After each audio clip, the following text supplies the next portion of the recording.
Greetings everyone, this is Hip Rock here, and I'm back with another album discussion for you. Today we'll be talking about the Beatles Revolver album. I just want to say, if you don't want me to spoil the experience of actually um, experiencing the liner notes, reading the liner notes, seeing the photos in the booklet, the CD. If you don't want to see those things, don't watch this video, or at least this part. Don't watch this part. Skip.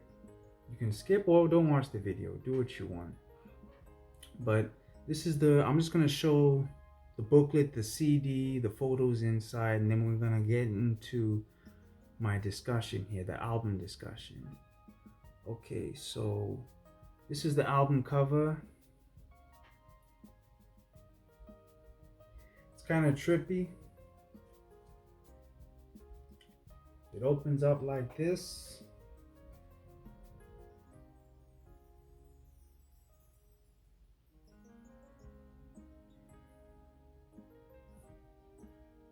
You know, they're the Beatles. I wish I had a poster like this actually. It's too bad I don't. I think it's a good photo. Okay. Now, let's go. Where do we go from there? Oh, you can see this here. I don't think I showed this. Okay. Now, okay. What should I show next? Let me show you the CD. The CD, I'm guessing is supposed to look like the vinyl. Oh, almost dropped the CD. I'm guessing the CD is supposed to look like the vinyl. Let me know. Let me know in the comment section. Is the CD supposed to look like the vinyl? I'm not sure. But yeah, that's that. Okay, yeah, I showed yeah, let me show the back. I didn't show the back. The back is pretty cool. I like how they look. They look pretty groovy. You know, they're the Beatles in the back. That's the back of the album. And now the booklet. This is the booklet.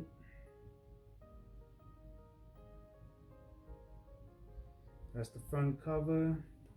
The first photo. This is the first photo.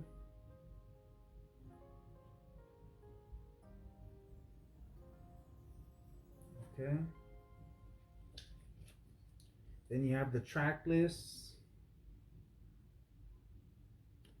Okay, you have the Taxman. Not the Taxman. Sorry.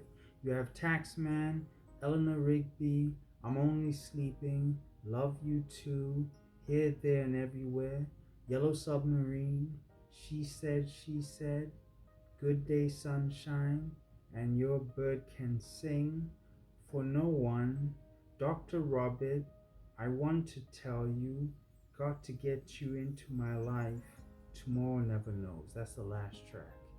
And then there's a photo of them in the studio. Okay. Here's a photo of Paul and John in the studio. Pretty cool. I like it.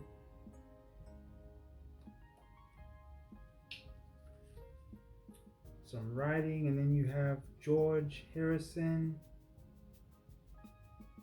Photo of George Harrison there. Rest in peace to George Harrison. Then you have a photo of Ringo Starr.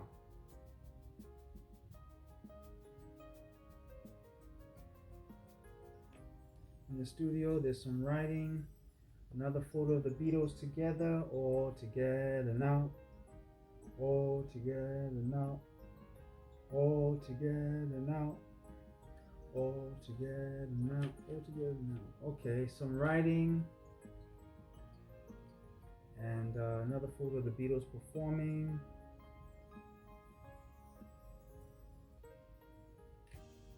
Okay. Let's see here. And then another photo of them at the park. Okay, some writing. Then you have John and George. John Lennon and George Harrison in the studio. Sorry if I'm being too fast. I just want to get through this. I don't want to make the video too long for you guys. Then you have Paul and Ringo. Paul McCartney and Ringo Starr in the studio. My apologies again if I'm doing this too fast. I just have a lot to say. And then I believe, yeah, this is the last photo of the Beatles as a band performing.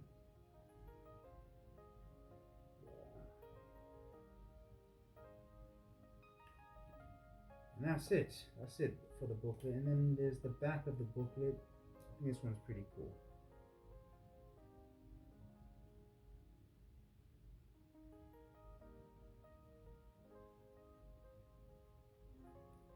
Okay, so that's it.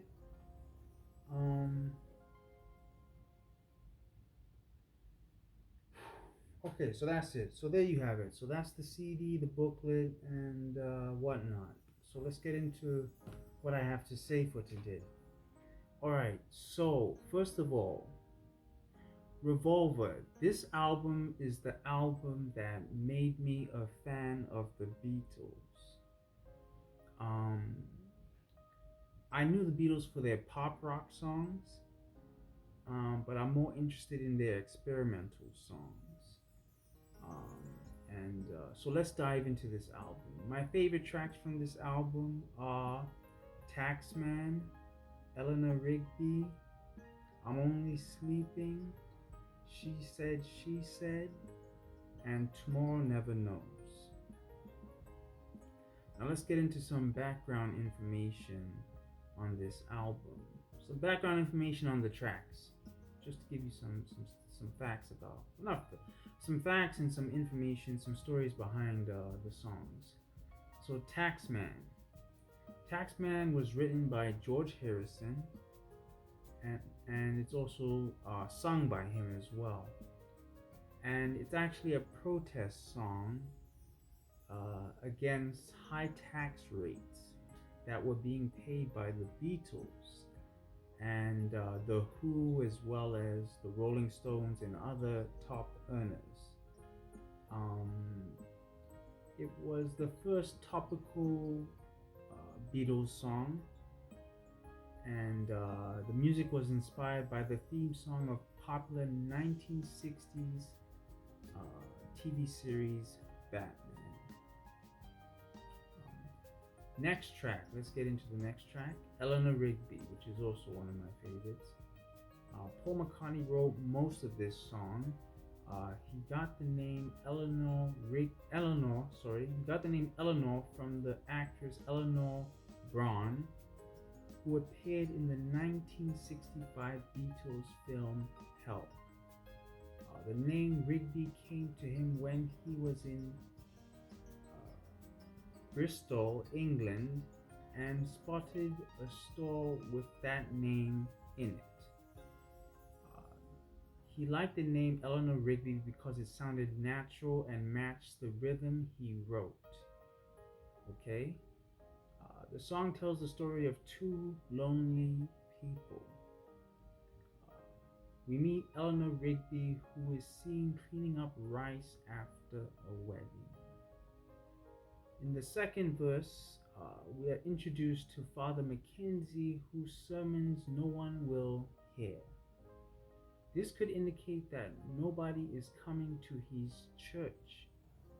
His sermons aren't getting through to the congregation.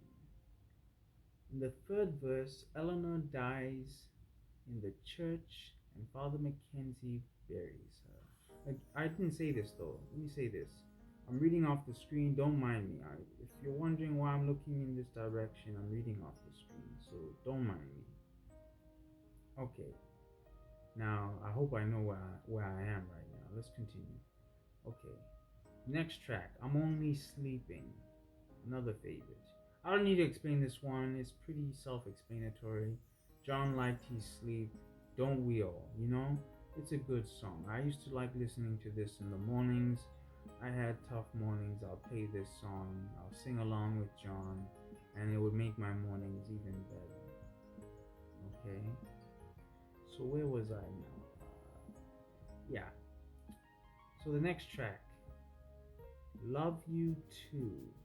This was the first Beatles song completely based on Indian music.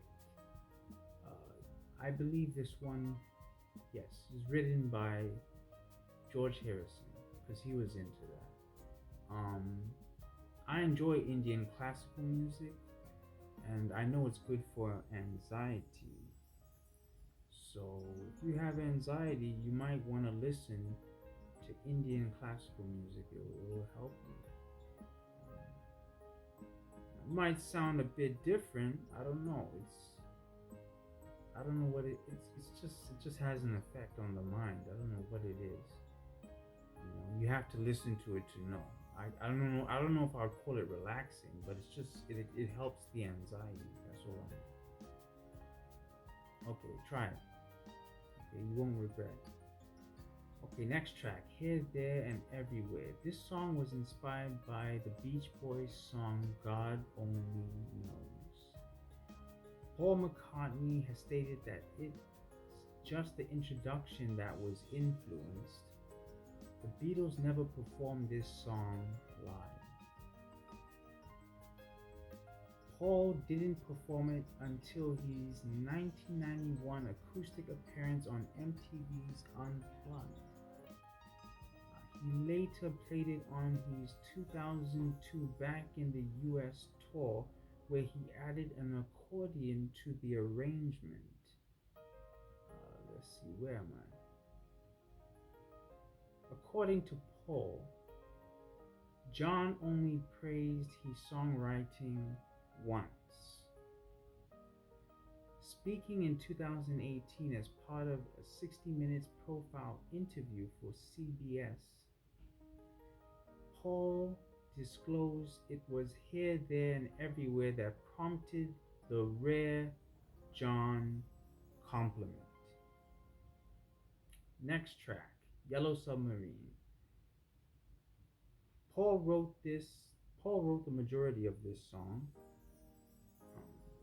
The lyrics were written with assistance from Scottish singer Donovan. Let's see. It's a song for children. There's no deep meaning to it. Okay? Donovan stated that Yellow Submarine represented the Beatles' predicament as prisoners of their international fame, to which they reacted by singing an uplifting communal song. Next track, She Said, She Said. Okay? The Beatles recorded this in 9 hours during the last session for Revolver. This song was inspired by actor Peter Fonda, who was on an acid trip with George and John while they were at a party.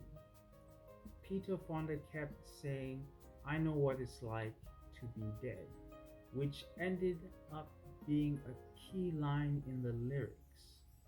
At this time, George, John, and Ringo were just starting to experiment with LSD.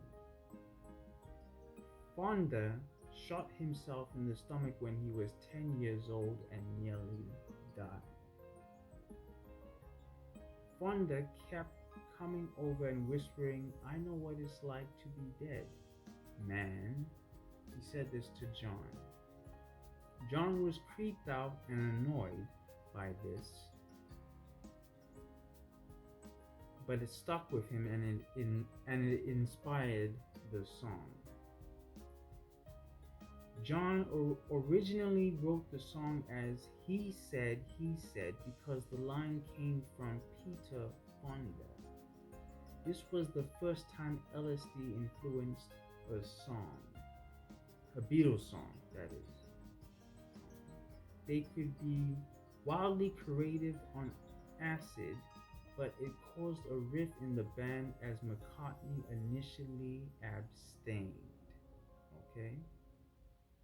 It also led many fans to listen with an ear for drug references, leading to some misguided interpretations of their songs. Paul didn't play on this track, as during the recording he found himself at odds with his bandmates. George played the bass part. Next track, Good Day Sunshine. Hold on. Make sure I don't get lost. Good Day Sunshine was written by Paul. This song was influenced by Loving Spoonful on a Sunny Day. The song took 2 days to record, which is quite quick. These guys were working. You gotta think about that. That's the genius of the Beatles. They recorded it in 2 days. These songs are amazing. I couldn't even do that. I wish I could, you know? Anyhow, let's continue. Next track. And Your Bird Can Sing. The track was written by John. John thought this song was subpar. He refused to discuss the meaning of it. John felt his marriage with Cynthia was like a cage and he was the bird. Okay? It's a metaphor, in other words. Okay? The song's working title was You Don't Get Me, apparently. Okay? Next track. For No One. It was written by Paul, okay? The song is about the end of a relationship. Alright, next track, Dr. Robert. This song was written by John, okay? John said the song was mainly about drugs and pills, okay? Apparently, from what I hear, John was the one who carried all the pills on tour. Right? Next track. I want to tell you. George wrote and performed this song after Taxman and Love You Too. It was the third George composition recorded for Revolver. Alright? Its inclusion on the LP marked the first time that he was allocated more than 2 songs on a Beatles album. Alright? This was a reflection of his continued growth as a songwriter beside John and Paul. Alright? When writing I Want to Tell You, Harrison drew inspiration from his experimentation with LSD. The lyrics address what he later termed the avalanche of thoughts that are hard to communicate or write down. Next track, we're almost finished. Got to Get You Into My Life. This song is actually about marijuana. Okay? All you marijuana heads out there. I'm not one of those, so don't even approach me with that. Paul stated in his 1998 book, no disrespect, if you like your weed, do what you do, but don't come to me with that. Okay? No disrespect, but I'm not into that. Okay? Paul stated in his 1998 book, Many Years From Now, that it was about his desire to smoke pot. Okay? Last track. Tomorrow Never Knows. This track was brilliant. This is the one that really got my attention. I think it's good they made it the last track because it has a lasting, it stays in your head. You can just hear it. So John wrote most of this song, okay? It was the first track recorded for the Revolver album. Like a Hard Day's Night, the title came from an expression Ringo Starr used. The proper idiom is tomorrow never comes, meaning that when tomorrow arrived, it would become today. John described this song as his first psychedelic song.